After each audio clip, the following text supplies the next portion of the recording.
அருள்தாஸ் இந்த ஆட்டுக்கு சொந்தக்காரர் திருவாளர் அனுபவம் இங்கே இருக்கிறார். அவருடைய பிள்ளைகள் அனைவருமே இங்கே வந்திருக்கிறார்கள்.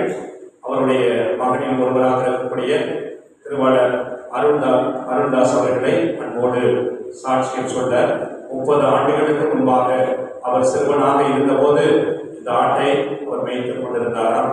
அப்பொழுது என்ன நடந்தது என்பதை சாட்சியமாக இப்பொழுது நற்கருணை ஆண்டவருக்கு முன்பாக சொல்லி நம் அனைவரையும் ஜெபிக்க அன்போடு அழைக்கிறேன்.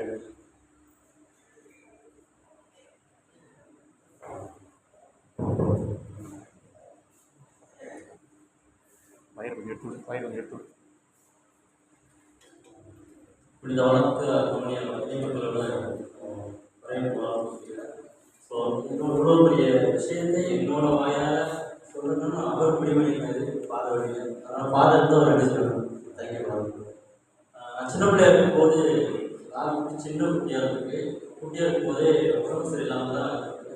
இது குலைச்சிச்சு அப்படின்னா அந்தோனியாருக்கு, குலைக்கல அப்படின்னா மண்ணுக்குன்னு சொல்லி தான் அந்த குட்டியை எடுத்து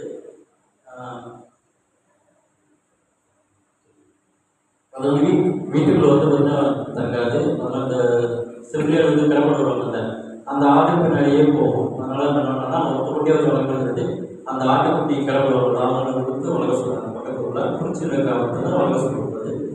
வளர்ந்து பெருசாக இருக்கும் பார்த்தீங்கன்னா ஒரு வயலில் போய் மேய்ச்சிருக்கு. அந்த மேய்க்கும் போது அந்த ஆடு வளர்த்தவரோட சண்டைக்காரர், அதனால அந்த ஆட்டை பிடிச்சி அடிச்சிருக்காரு. இவர் பார்த்துட்டு அந்த ஆடை அடிக்காதே, அது அந்தோனியாருக்கு போயிட்டு ஆடுன்னு சொல்லுவார். அந்தோனியாருக்கு 4 ரூபாய் இருக்குது அப்படின்னு சொல்ல, இப்படிலாம் சொல்லாத. அந்தோனியாருக்கு போனால் ஆடுனா அது யார் வேணும் சாப்பிட்டா யாரும் சொல்ல மாட்டாங்க அப்படின்னு ஒரு திட்டம்னா ஒரு சில தினங்கள்ல பார்த்தீங்கன்னா அதுக்கு 4 ரூபாய் வளர்ந்துச்சு. அதுக்கப்புறம் அந்த ஆட்டோட போய் மேலே வந்துருச்சு. கொஞ்ச நாள் கழிச்சு போகும்போதுன்னா கண்ணில் பூ விழுந்துருச்சு அந்த ஆட்டுக்குட்டி. செய்திக்கு மேலே நம்ம வைக்க வேணாம்னு சொல்லிட்டு கோயிலில் வந்து வெட்டி தலையை கொண்டு கொடுக்கும்போது நம்ம கோயில் கொடுத்துருந்தாரு. இந்த ஐயா தான் இருந்தாரு. அவர் அந்த தலையை வெட்டியை பார்க்கும்போது தான் இந்த ஆடையை வெட்டிட்டீங்க, முன்னாடி காமிச்சிருந்தீங்கன்னா ஒரு ஃபோட்டோ எடுத்து வச்சுருக்காங்க கேட்டாங்க.